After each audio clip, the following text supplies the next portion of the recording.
Has this ever happened to you where you're walking along and all of a sudden, basalt? Well, if you live in Eastern Washington, it probably has. And if you live here, you better know a basalt. Welcome to Ice Harbor Dam. I know what you're thinking. It's another dam video. Today, though, we're about 30 miles downriver from the Lower Monumental Dam. Here at Ice Harbor Dam is the Ice Harbor Member, the second youngest unit of the Columbia flood basalts. There's a lot to see here, but first a quick rundown and getting away from graffiti.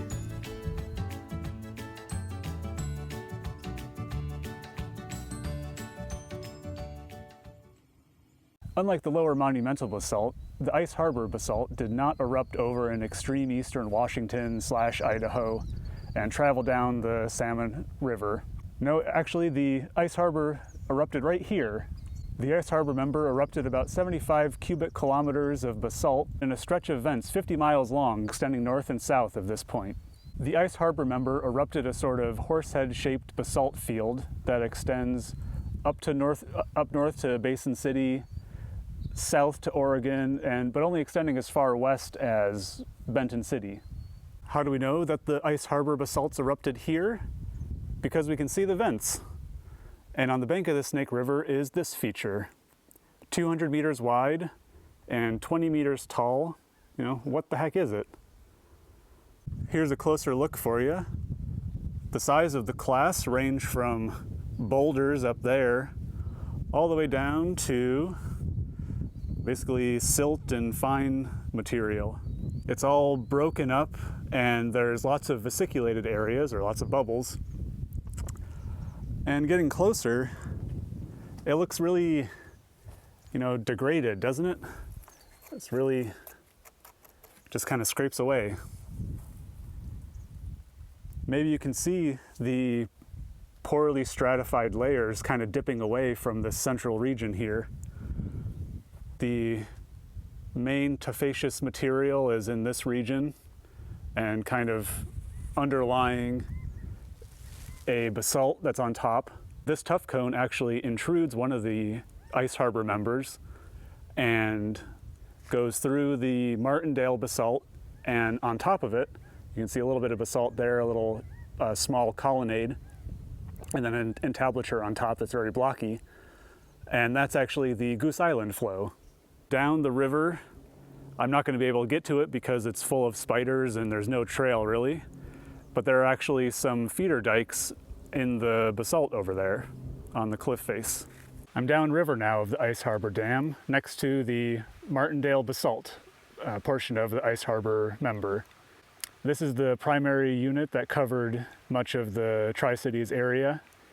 At the Ice Harbor Dam, the tuff cone is sort of a point source of volcanism, but the primary lava source is from feeder dikes, which are very long linear stretches of cracks through the crust that the lava comes out of.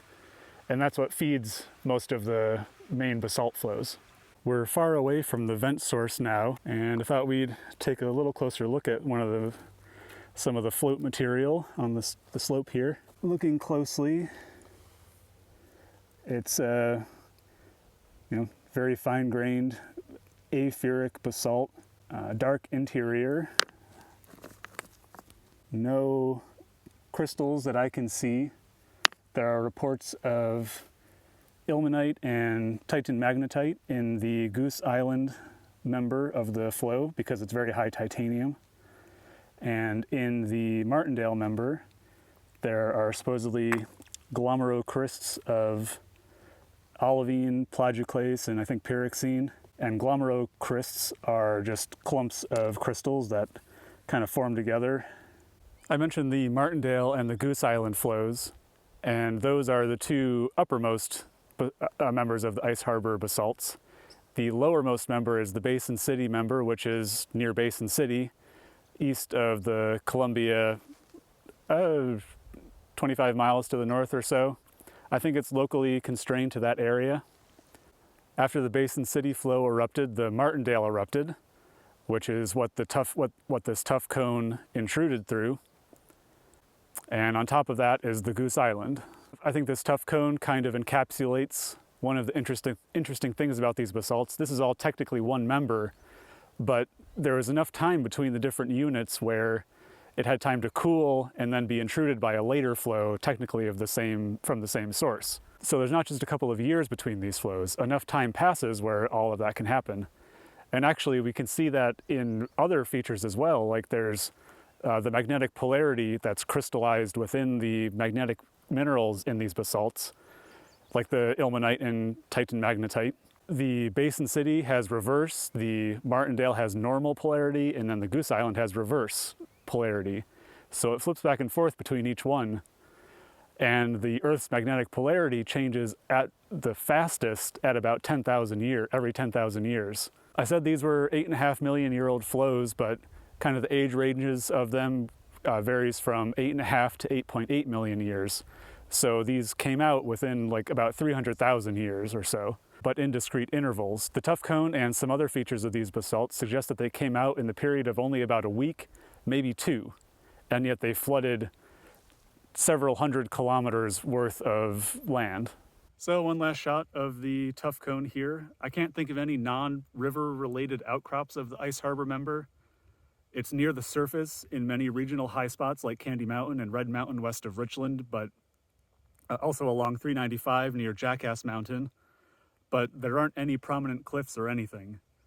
I mean, it's flat as heck up near Basin City where one of the vents are. So if you want to take a good look at the Ice Harbor basalt, you'll have to come visit Ice Harbor Dam. Just watch out for spiders because they are frickin' everywhere here. So as we head out from the Ice Harbor member, I just wanted to say thanks for joining me as we learned about another member of the Columbia River Basalt Group. And I hope you'll join me next time as we get to better know a basalt.